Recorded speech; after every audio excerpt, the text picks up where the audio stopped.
Hello student, welcome back to my YouTube channel. आज हमने एक नया टॉपिक लिया है कारक। इसमें हम कारक किसे कहते हैं, कारक चिन्हों को समझेंगे और उसके भेदों को समझेंगे। चलिए पहले हम समझते हैं कि कारक क्या है। अब यहाँ मैंने कुछ वाक्य लिखे हुए हैं, जैसे कि माली ने पौधा लगाया, उस पौधे को पानी से सींचा, पौधा बाग की सुंदरता के लिए लगाया, माली ने पौधे से फल तोड़ा, माली ने फल का रस निकाला, फल के रस को एक बर्तन में रखा, अरे तुम भी रस ले लो। ये क्या है, एक वाक्य है, ठीक है ना, वाक्य है सारे। अब यहाँ पे कुछ जैसे कि माली ने, ठीक है ना, माली ने पौधे को और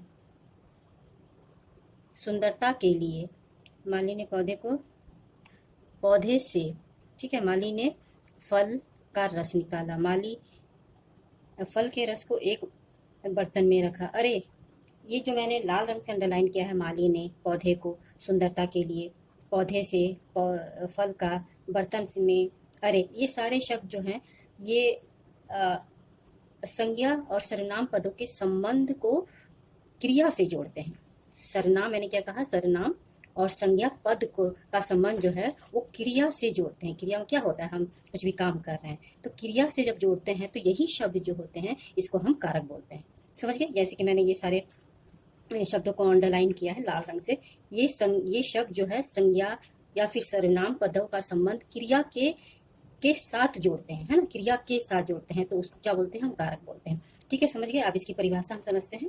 कारक के परिभाषा पहले है क्या, कारक का शाब्दिक अर्थ। शाब्दिक अर्थ क्या होता है कारक का? आप देखिए, क्रिया को संपूर्ण रूप देना, क्रिया को संपूर्ण रूप देना ही इसका अर्थ होता है। जैसे कि वाक्य में प्रयुक्त शब्दों का एक दूसरे से संबंध होता है, कि जितने भी आपके वाक्य में शब्द आए हैं वो सारे क्या होते हैं, एक दूसरे से संबंधित होते हैं, एक दूसरे के ऊपर आधारित होते हैं।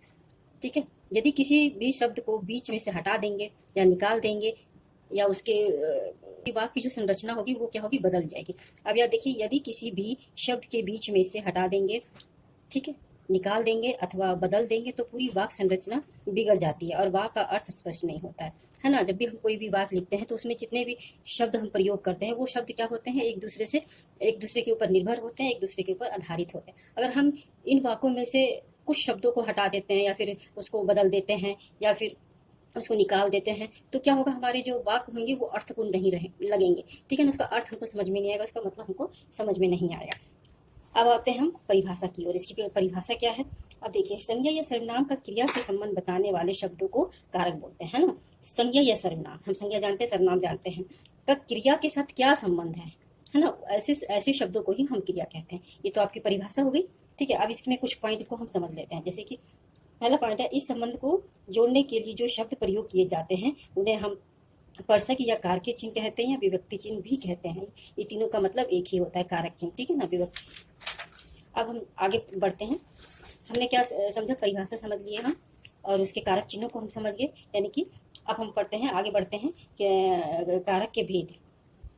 ठीक है, कारक के भेद की ओर बढ़ते हैं। अब यहाँ पे देखिए, कारक के वैसे 8 भेद होते हैं। कारक के 8 भेद होते हैं, जैसे कि कर्ता, कर्म, करण, संपदान, अपदान, संबंध, अधिकरण और संबोधन। ये 8 कारक होते हैं। इसको हम बारी बारी से समझेंगे। इसके चिन्हों को पहले मैंने यहाँ पे एक टेबल बनाया है, इस टेबल के माध्यम से मैं उसके चिन्ह और उसके प्रभाव को स्पष्ट करूंगी, फिर बाद में मैं उसको उदाहरण के से स्पष्ट करूंगी जिससे कि और ज्यादा क्लियर हो जाए। अब यहाँ पे एक सूत्र बना हुआ, एक फॉर्मूला बना है। यहाँ पे मैंने क, ठीक है ना, क 3 बार क आया, सम असम। ठीक है, ये आपका एक तरह से सूत्र हो गया, फॉर्मूला हो गया। इस कारक के भेदों को क्रम से याद करने के लिए, पहले कौन सा कारक है, फिर कौन सा कारक है, फिर कौन सा कारक है, उसको क्रम में याद करने के लिए ये एक सूत्र है, इसको हम याद करेंगे जिससे कि हमारे जो भेद है उसको हम क्रमवार याद कर रख सकें। जैसे कि क कर्ता हो गया, क कर्म हो गया, क करण हो गया, संपदान हो गया, अपदान हो गया, संबंध हो गया, अधिकरण हो गया, संबोधन हो गया। ठीक है, ये याद करने, ये क्रम में याद करने का एक सूत्र है। अब यहाँ पे देखिए, मैंने ये टेबल जो बनाया है इसमें एक रो में कारक लिखा है, उसके बाद उसकी विभक्तियां चिन्ह लिखी है, विभक्तियां चिन्ह यानी कि कारक चिन्ह, उसके बाद उसका प्रभाव क्या है। ठीक है ना, हम कैसे उसको पहचानेंगे। अब यहाँ पे पहला है हमारा कर्ता। कर्ता का कारक चिन्ह क्या होता है, ने, या कभी कभी कुछ ऐसे वाक्य होते हैं जिसमें बिना ने का भी प्रयोग होता है, यानी कि वो विभक्ति ना, जो विभक्ति है वो उसका प्रयोग नहीं होता है। यानी कुछ वाक्य जो होते हैं जिसमें कि ने का प्रयोग होता है और कुछ ऐसे वाक्य होते हैं जिसमें ने विभक्ति का इस्तेमाल नहीं किया जाता है, लेकिन वो कर्ता में ही आता है, कर्ता कारक में ही आता है। अब उसका प्रभाव क्या होगा, क्रिया को कार्य करने वाला कर्ता जो है वो क्रिया को करने वाला होता है। ठीक है ना, अब यहाँ पे देखते हैं दूसरे में आते हैं कर्म। इसकी चिन्ह क्या है, को या को के बिना। ठीक है, या तो वाक्य में को होगा या उसके बिना।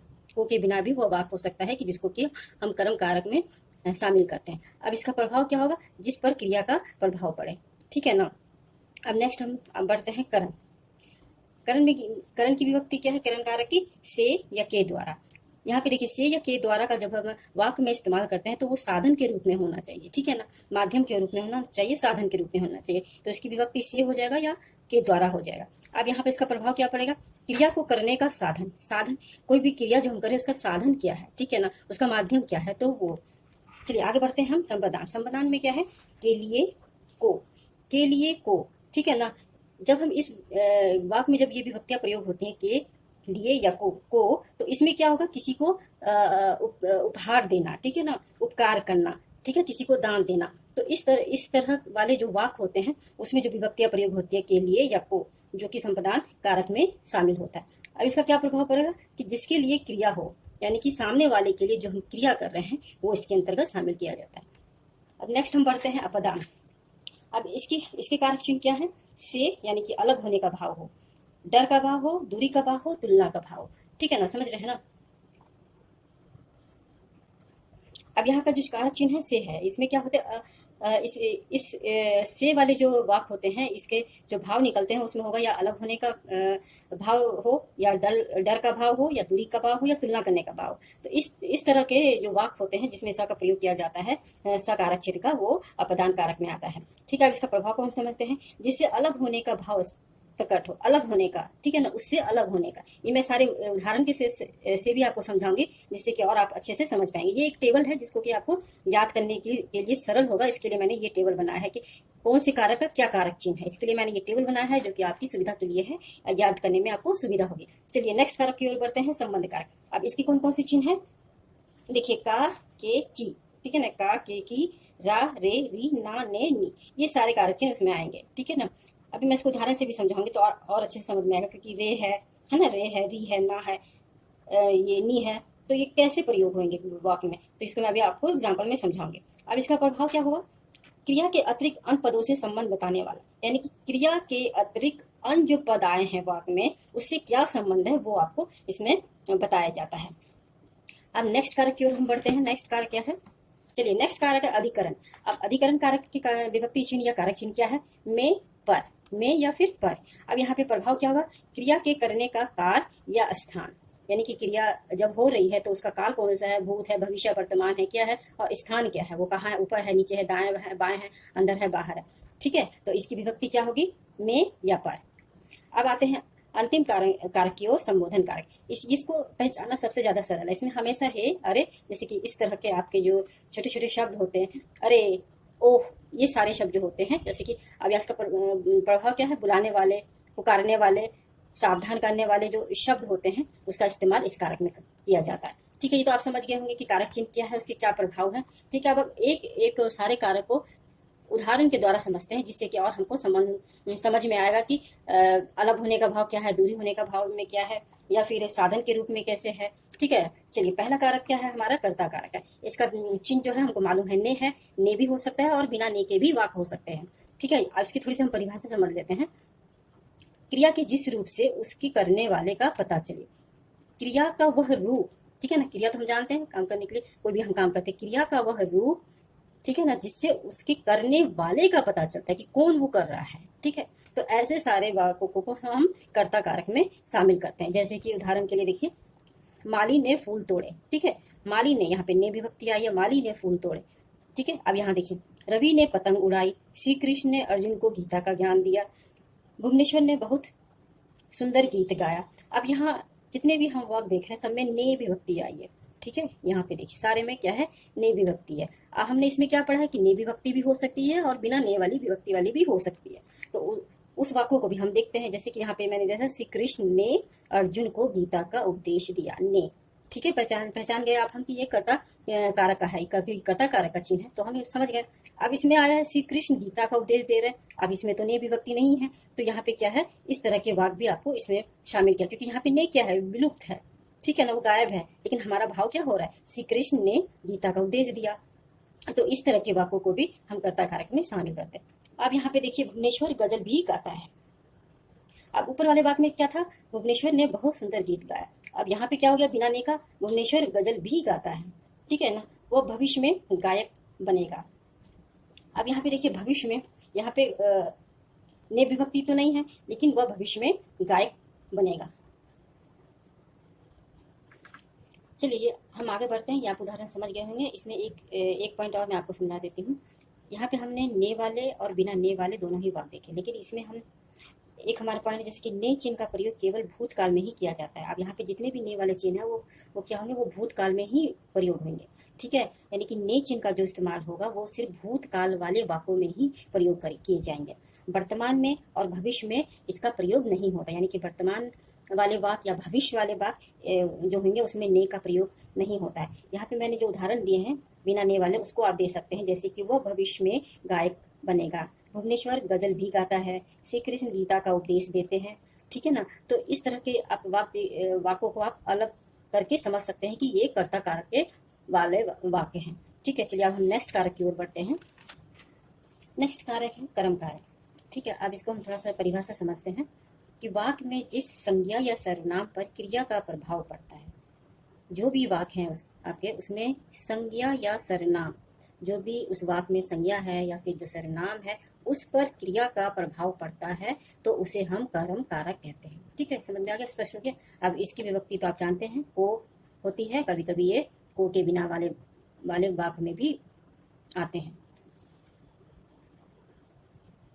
अब देखिए, इसकी विभक्ति को होती है, को वाले वाक्य भी इसमें आएंगे और बिना को विभक्ति वाले वाक्य भी इसमें आते हैं। जैसे कि हम उदाहरण समझते हैं। पहला उदाहरण लिया है मैंने, आपको क्या सुनाऊं, आपको क्या सुनाऊं। यहाँ पे देखिए को विभक्ति आई है, ठीक है। अब यहाँ पे देखिए दूसरा क्या है, हमारे सैनिक ने आतंकवादियों को मार गिराया, हमारे सैनिक ने आतंकवादियों को मार गिराया, को आ रहा है, ठीक है। अब यानी कि जो क्रिया हो रही है उसका प्रभाव संज्ञा, वाक्य में जो भी संज्ञा है सर्वनाम है उस पर पड़ रहा है, ठीक है। तो अब नेक्स्ट है बिना को वाले, राधा किताब पढ़ती है, प्रभाव कहाँ पड़ रहा है, किताब पे पड़ रहा है। रमेश पतंग उड़ाता है, प्रभाव कहाँ पड़ रहा है, पतंग पे पड़ रहा है। तो इस तरह के जितने भी वाक्य होंगे वो आपके कर्म कारक में शामिल किए जाते हैं। अब हम आते हैं नेक्स्ट कारक की ओर, करण कारक। अब करण कारक में क्या है, कर्ता जिस साधन या माध्यम से कार्य करता है उसे करण कारक कहते हैं, ठीक है ना। यानी कि जो भी काम करने वाला करता है वो किस माध्यम से काम कर रहा है, किस साधन से क्रिया कर रहा है, तो ऐसे वाक्यों को हम करण कारक में शामिल करते हैं। अब इसकी विभक्तियां क्या होती है, से, के द्वारा, ये दो विभक्तियां होती हैं। चलिए हम उदाहरण से समझते हैं। उदाहरण हम समझते हैं। पहला उदाहरण है, शुभांकर ने नए पेन से एक सुंदर कविता लिखी, ठीक है। शुभांकर ने कविता लिखने का कार्य किया, क्रिया किया, लेकिन किस माध्यम से किया, नए पेन से किया, ठीक है ना। यहाँ पे क्या है, से विभक्ति इस्तेमाल हुई है, नए पेन के द्वारा उसने एक नई सुंदर कविता लिखी है। चलिए नेक्स्ट है आपका राधा, राधा स्कूटी से या के द्वारा स्कूल गई, राधा स्कूटी से स्कूल गई, ठीक है। यहाँ पे से विभक्ति भी है और वो माध्यम भी है। चलिए नेक्स्ट में आते हैं, प्रिया रंगों से चित्र बनाती है, चित्र बनाने का काम कर रही है, ठीक है, लेकिन वो रंगों से कर रही है, यहाँ पे से विभक्ति भी है, ठीक है। पहचान लेंगे। नेक्स्ट है, ममता ने झाड़ू से कूड़ा हटाया, क्रिया क्या किया, किस माध्यम से किया, झाड़ू से किया, झाड़ू से क्या किया उसने, कूड़ा हटाने का काम किया। अब यहाँ पे देखिए से विभक्ति भी है, ठीक है। तो इस माध्यम से आप इस तरह के करण कारक वाक्यों को पहचान सकते हैं। आते हैं हम नेक्स्ट कारक में। चलिए नेक्स्ट कारक है संप्रदान कारक। अब इस कारक में क्या है, संप्रदान कारक का अर्थ देना, यानी कि देना होता है। कर्ता जिसके लिए काम करता है या जिसे कुछ देता है उसे संप्रदान कारक कहते हैं। अब यहाँ पे कर्ता जो काम करने वाला है वो किसी अन्य को कुछ देता है या उसके लिए कुछ काम करता है, तो वो संप्रदान कारक में आते हैं। इसके चिन्ह क्या है, को, के लिए, ये दोनों इसकी विभक्तियां हैं।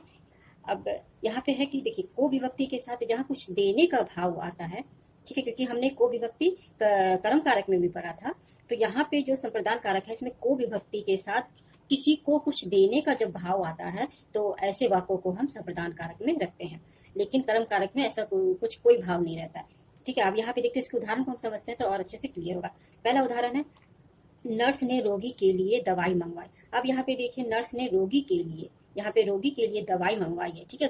उसके लिए कुछ काम किया है, उसके लिए कुछ उसको दिया है या कुछ उसको देने का भाव हो या फिर उसके लिए कुछ काम किया गया हो, तो ये सारे इसमें आते हैं। यहाँ पे क्या किया है, नर्स ने क्या किया, रोगी के लिए दवाई मंगवाई है, तो ये किस कारक में आएगा, ये संप्रदान कारक में आएगा, क्योंकि यहाँ पे के लिए है ना। एक तो विभक्ति इसकी के लिए भी आई है, अब दूसरा है उदाहरण हमारे पास, हमारे वीर सैनिक देश की रक्षा के लिए सीमा पे डटे रहते हैं।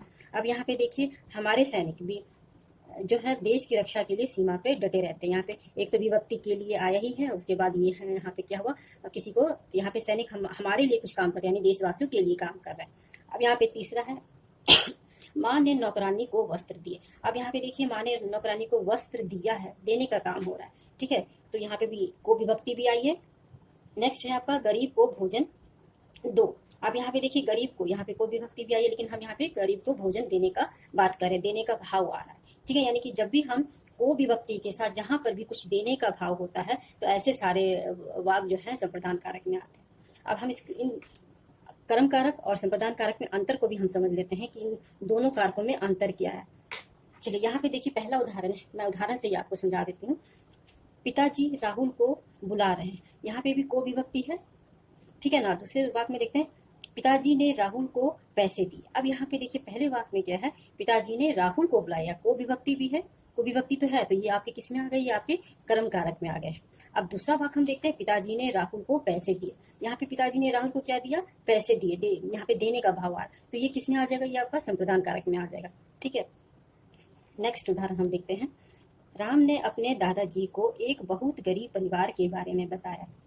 अब यहाँ पे जो है राम है जो अपने दादाजी को एक बहुत ही गरीब परिवार को के बारे में बताया। अब यहाँ पे विभक्ति क्या है, यहाँ पे विभक्ति आई है को, ठीक है। यहाँ पे क्या हो गया, ये कौन सा कारक हो गया, ये हो गया आपका कर्म कारक हो गया। अब दूसरा उदाहरण हम देखते हैं, इसी का दूसरा उदाहरण, दादाजी ने उस परिवार को आर्थिक मदद दी। अब यहाँ पे देखिए को विभक्ति तो इसमें भी आई है, लेकिन यहाँ पे क्या हुआ, दादाजी उनको आर्थिक सहयोग दे रहे हैं, यानी मदद कर रहे हैं, मदद का भाव आ रहा है, देने का भाव आ रहा है। तो आप दोनों में अंतर समझ गए होंगे। आगे बढ़ते हैं आगे कारक की ओर। चलिए स्टूडेंट, नेक्स्ट जो आपके कारक है अपदान कारक है। अब इसके बारे में हम थोड़ा सा समझते हैं, ये किस तरह का कारक है। जब मतलब कि किसी वाक्य में जब डर, दूरी, तुलना या अलग होने का भाव प्रकट हो तो उसको अपदान कारक कहते हैं। यानी किसी भी वाक्य में जब उस वाक्य में का भाव जो डर का हो, दूरी का हो, तुलना करने का हो, अलग होने का हो, इस तरह के जब भाव आते हैं तो उसको हम अपदान कारक कहते हैं, ठीक है। अब इसको उदाहरण से समझते हैं। इसकी विभक्ति आपको पता है, इसकी विभक्तियां से,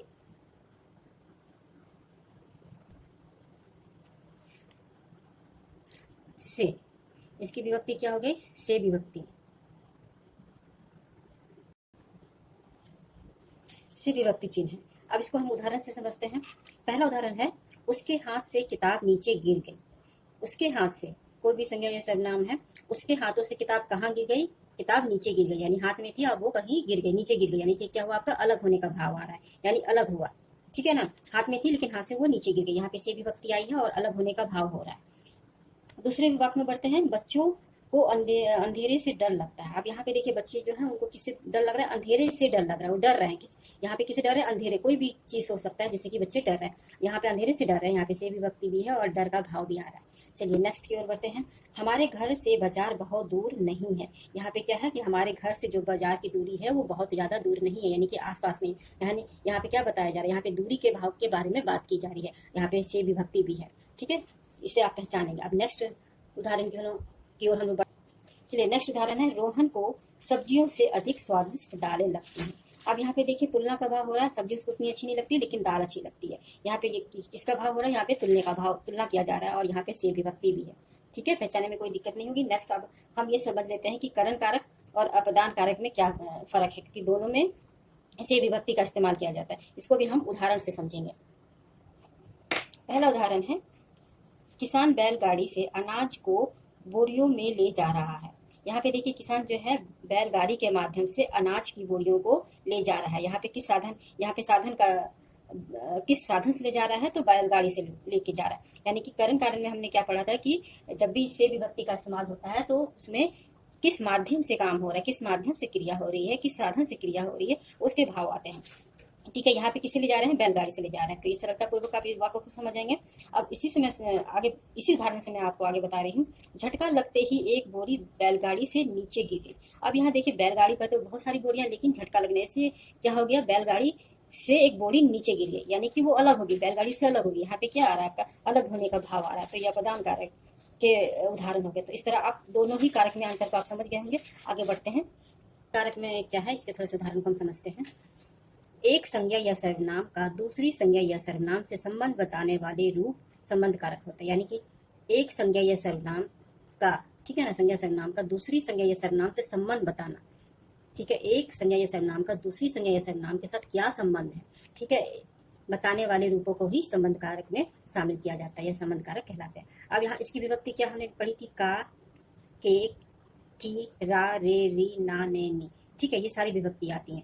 अब यहाँ पे हम देखते हैं उदाहरण में, महेश का घर बहुत सुंदर है। यहाँ पे महेश का, ठीक है, महेश का ये भी संज्ञा या सर्वनाम संज्ञा हो गया, ये भी आपका संज्ञा हो गया, यानी कि महेश का घर बहुत ही सुंदर है। यहाँ पे का, एक तो का विभक्ति भी आई है और उसका संबंध भी बता रहा है कि कैसा घर है, बहुत ही सुंदर घर। अब नेक्स्ट क्या है, मुझे तुम्हारी साइकिल चाहिए। अब यहाँ पे देखो, मुझे तुम्हारी, ठीक है ना, यहाँ पे आया ना री, यहाँ पे आया था री, ठीक है, या मुझे तुम्हारी साइकिल चाहिए, ठीक है, समझ आ गया। मुझे क्या है, इस सर्वनाम है, यहाँ पे साइकिल आपका क्या है, संज्ञा है, संबंध हो रहा है, क्या चाहिए, मुझे तुम्हारी साइकिल चाहिए। अब यहाँ पे देखते हैं तीसरा उदाहरण, तिरंगा हमारी आन बान शान का प्रतीक है। आन बान शान, ना वाले, ठीक है ना, ना वाले जो है। अब यहाँ पे ना के कोई भी रूप, ना भी हो सकता है, ने भी हो सकता है, और ने, ना, ने, नी, हमारे जो वाक्य में ये ना के कोई भी रूप हो सकते हैं। तो यहाँ पे आन बान शान का प्रतीक है, ठीक है, आप ये समझ गए होंगे। आगे बढ़ते हैं, अधिकरण कारक। अब अधिकरण कारक में क्या होता है, संज्ञा के जिस रूप से क्रिया के समय, आधार और स्थान आदि का पता चलता है उसे हम अधिकरण कारक कहते हैं। यानी कि क्रिया का स्थान क्या है, आधार क्या है, ठीक है ना, तो ऐसे वाक्यों को हम अधिकरण कारक में शामिल करते हैं।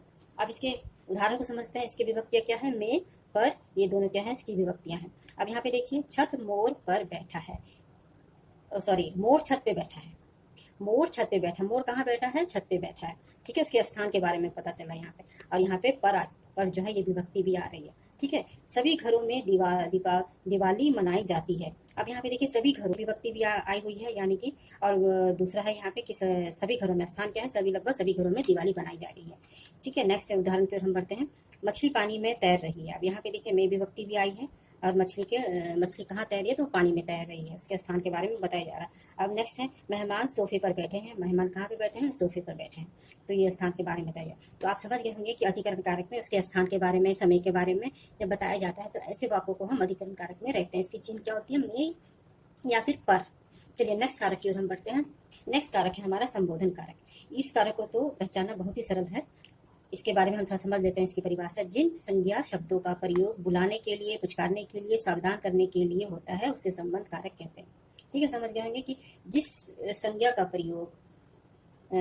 शब्द का प्रयोग हम किसी को बुलाते हैं, ठीक है ना, पुकारते हैं या उसको सावधान करने का कोशिश करते हैं, तो जब हम इस तरह के वाक्यों को बोलने के लिए जिन शब्दों का इस्तेमाल करते हैं उसे हम संबोधन कारक कहते हैं। चलिए इसके चिन्ह क्या है, देखिए यहाँ पे है।